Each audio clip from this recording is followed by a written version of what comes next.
Bonjour à toutes et à tous, j'espère que vous allez très bien. On se retrouve aujourd'hui pour une nouvelle vidéo sur la chaîne Le Mouvement, une vidéo exceptionnelle dans laquelle j'ai la chance de vous présenter une montre à l'histoire fascinante. Je veux parler de la Tank de Cartier.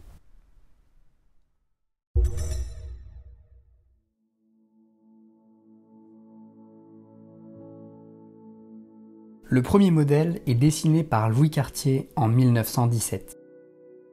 En 1918, une fois la Première Guerre mondiale finie, Cartier offre le premier exemplaire au général Pershing, un commandant du corps expéditionnaire américain en Europe lors de ce conflit.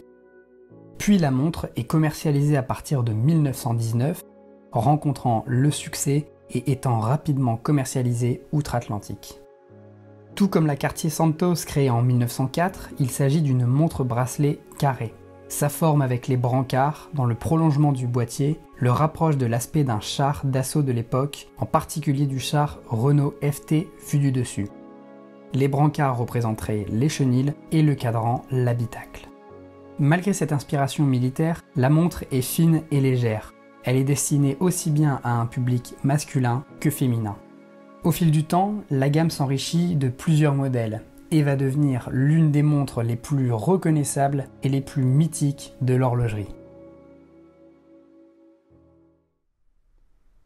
Sans plus tarder, passons au déballage de la montre. Donc, comme vous pouvez le voir, il s'agit d'une boîte tout à fait simple, assez sobre, qui reprend les codes de Cartier. On a donc le rouge si singulier, ce rouge assez vif de Cartier, et l'inscription Cartier sur le dessus avec ce liseré reflet or.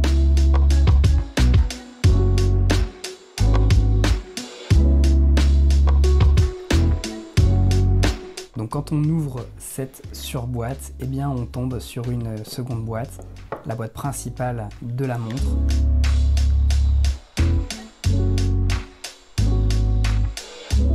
Voici donc la boîte principale dans laquelle se situe la montre, donc une boîte qui reprend les codes de la surboîte avec ce rouge vif, ce rouge Cartier. On a également un petit liseré or tout au long de la boîte, donc sur le dessus et sur les côtés, qui vient donner une touche d'élégance à cette boîte.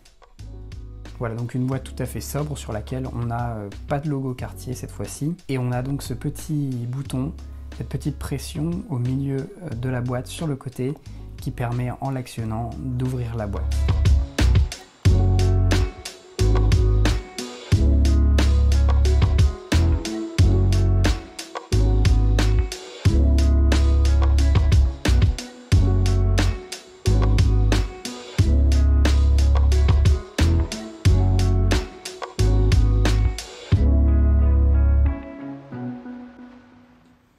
Lorsque l'on ouvre la boîte, on tombe bien évidemment sur la montre Cartier. On a l'inscription Cartier effet or sur fond noir et on a donc l'écrin dans lequel se situe la montre. Donc on regardera ça juste après. Dans le fond de boîte, vous avez ces deux papiers, à commencer par la garantie internationale de Cartier, donc cette carte tout à fait simple, et deux petits livrets. Le premier qui vous permet de comprendre votre garantie et le second qui vous permet de mieux comprendre comment fonctionne votre montre.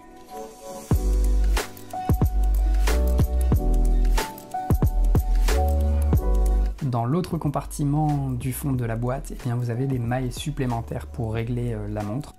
Donc tout dépend si vous avez pris un bracelet acier ou un bracelet cuir. Mais voilà, vous avez une place pour les mailles supplémentaires. Et donc ce qui nous intéresse le plus, bien entendu, c'est la montre, c'est la Cartier Tank, qui est donc sur un coussin noir.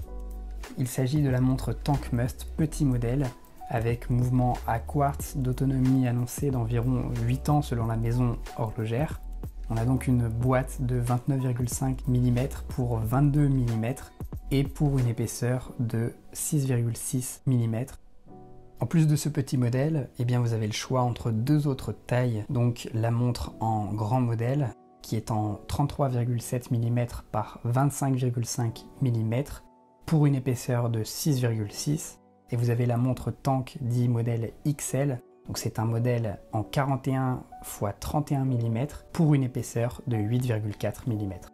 La boîte est en acier avec une couronne perlée ornée d'un spinel de synthèse en forme de cabochon. Concernant l'étanchéité, la montre est annoncée jusqu'à 3 bars, donc environ 30 mètres. Sur cette tank, plus que sur n'importe quel autre modèle de la maison Cartier, eh bien on retrouve des codes horlogers propres à la maison. On a par exemple le chemin de fer, le cabochon en saphir, dont je vous ai parlé, les chiffres romains, qui sont apparus dès la création des premières montres de la maison et qui sont des codes esthétiques propres à Cartier, toujours présents, identifiables entre tous et qui vont vraiment signer un style et une identité graphique à travers le temps. On a donc sur ce cadran des chiffres romains, des chiffres noirs, graphiques, inclinés et qui sont dits rayonnants autour de l'axe des aiguilles. On a ce chemin de fer mythique, cette ligne double figurant sur l'échelle des minutes et son dessin peut évoquer entre autres les rails des chemins de fer. C'est à Louis Cartier qu'on doit ce dessin particulier. On a également les aiguilles bleuies de forme glaive qui sont singulières et propres à Cartier. Le bleu des aiguilles, c'est l'héritage de la maison. À l'époque, les aiguilles étaient bleuies afin d'éviter la corrosion, puisque les montres n'étaient pas étanches. On avait donc ce savoir-faire unique. Les aiguilles sont placées dans des fours à plus de 300 degrés pendant une durée définie à la seconde près pour obtenir un bleu caractéristique des aiguilles Cartier. La réalisation des aiguilles nécessite plus de 20 opérations différentes et plus de 10 métiers différents comme la frappe, la découpe ou le polissage. On est vraiment sur quelque chose de très artisanal. La couronne, bien entendu, cette couronne si singulière à Cartier, cette couronne de remontoir, est sertie d'un cabochon de saphir et d'une spinelle bleue selon les modèles. Cartier, c'est l'horlogerie, mais c'est aussi la joaillerie. Et donc, cette couronne fait référence aux deux compétences fortes que la maison horlogère française possède. La signature secrète, bien entendu. La signature secrète, c'est un code particulier qu'a établi Cartier. Si vous n'avez pas connaissance de celle-ci, je vous invite à regarder ma vidéo sur les signatures secrètes et sur les détails cachés dans les montres. Donc la signature, elle est en biais dans l'un des chiffres romains du cadran. En l'occurrence, sur ce modèle, c'est dans le 10, et sur les modèles plus grands, elle se situe dans la barre du 7. Voilà pour les codes que l'on retrouve sur le cadran et sur la montre en général. Le bracelet est en acier. Sur le fond de boîte, vous pouvez observer le logo de Cartier sur ce fond fermé et vissé. Vous pouvez personnaliser votre création en gravant par exemple un prénom, une date ou un message. Les montres sont de merveilleux objets pour faire perdurer et pour transmettre des souvenirs.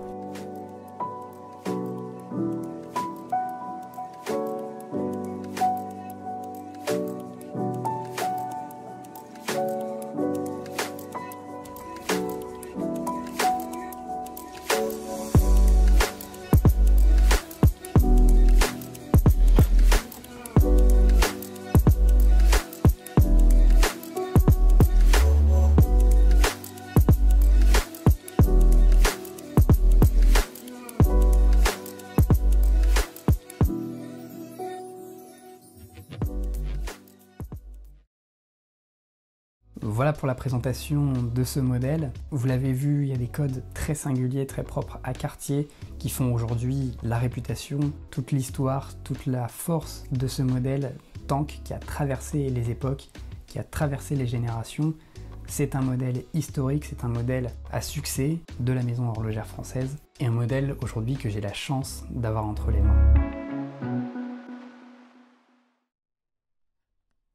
J'espère que cette vidéo vous a plu, j'espère que ce déballage et cette histoire rapide de la montre tank de Cartier vous a plu. Ça a été un vrai plaisir de vous présenter un modèle aussi mythique que cette tank de Cartier. Pour moi, il s'agit tout simplement de l'élégance absolue pour une montre, avec sa forme, avec ses codes graphiques, ses codes esthétiques que j'apprécie énormément. N'hésitez pas à me dire ce que vous avez pensé de ce modèle en commentaire. On se retrouve très rapidement pour une prochaine vidéo sur la chaîne Le Mouvement.